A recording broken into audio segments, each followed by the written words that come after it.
এক মানুষ আল্লাহকে ভুলে কিভাবে? প্রতি সেকেন্ড যার হাতে যার দেওয়া নিঃশ্বাস, তাকে ভুলে কিভাবে? নিয়ে মাকে ভোলা যাইতে পারে, বাবাকে ভোলা যাইতে পারে, স্ত্রীকে ভুলাতে পারে, বন্ধুকে ভোলা যাইতে পারে, রবকে ভুলে কেন? আল্লাহকে ভুলে কি? এই জন্য আল্লাহ বলছে, মা গাররাকা বিরাব্বিকাল কারীম। আমার বান্দা বলো না, আমার মতো দয়ালু মেহেরবান মালিক রব থেকে কে তোমাকে ভুলাইয়া দিল? কে তোমাকে ভুলিয়ে দিল? কি এমন কারণ হলো বান্দা যে তুমি আমাকে ভুলে গেলে? আহ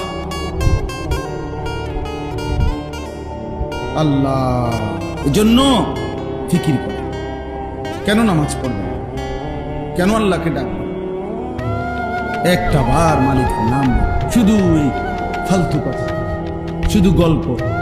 এই কিছু বয়স্ক লোকও আছেন আপনারা, এই যে বিকালে আসরের পরে যাইয়া চা দোকানে বসে রাতের 10টা পর্যন্ত এই চা দোকানে বসে 14 গোষ্ঠীর যত বদনাম গীবত পুরা এলাকা এ বসে বসে এগুলো বদ খাসলত, আর শুধু বিড়ি খাবে, একবার খায় বন, একবার চা, একবার বুট, একবার পেঁয়াজু, একবার আলুর চপ, আর এই ফালতু গল্প গল্প গল্প।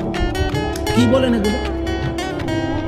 আল্লাহ তাআলা এমন সুন্দর হায়াত দিছেন এই ফাজলামি করার জন্য, এই চা দোকানে শেষ করে দেওয়ার জন্য? বলে কি পরিমাণ বয়স্ক লোক চা দোকানে বসে থাকে? বলেন বলেন, ইনসাফ করে বলেন, কি কামটা কি কামটা? আপনি তাসবিহ পড়েন, আপনি সুবহানাল্লাহ পড়েন বসে বসে, একবার সুবহানাল্লাহ পড়লে উহুদ পাহাড়ের চাইতে ভারী নাকি? খোদার কসম, নবী বলছে আযমু মিন উহুদ, উহুদ পাহাড়ের চাইতে উঁচা। একবার উহুদ পাহাড় মদিনা 8.5 কিলোমিটার লম্বা, 8.5 কিলো লম্বা উহুদ পাহাড়। কতটা উঁচা যে মসজিদে নববীর সীমানা থেকে দাঁড়াইলে এখান থেকে প্রায় 7-8 কিলো দূরে উহুদ পাহাড়, কিন্তু স্পষ্ট কি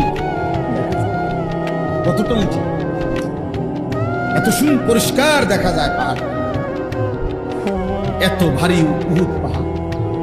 নবী সাল্লাল্লাহু আলাইহি ওয়াসাল্লাম বলেছে, একবার আলহামদুলিল্লাহ এই যে 2 টাকার নোটের যে বেল পাখি দেখাচ্ছি তার থেকে সুন্দর হয়েছে কিনা দর্শকরা পাহাড়ের চাইতে ভারী নাকি?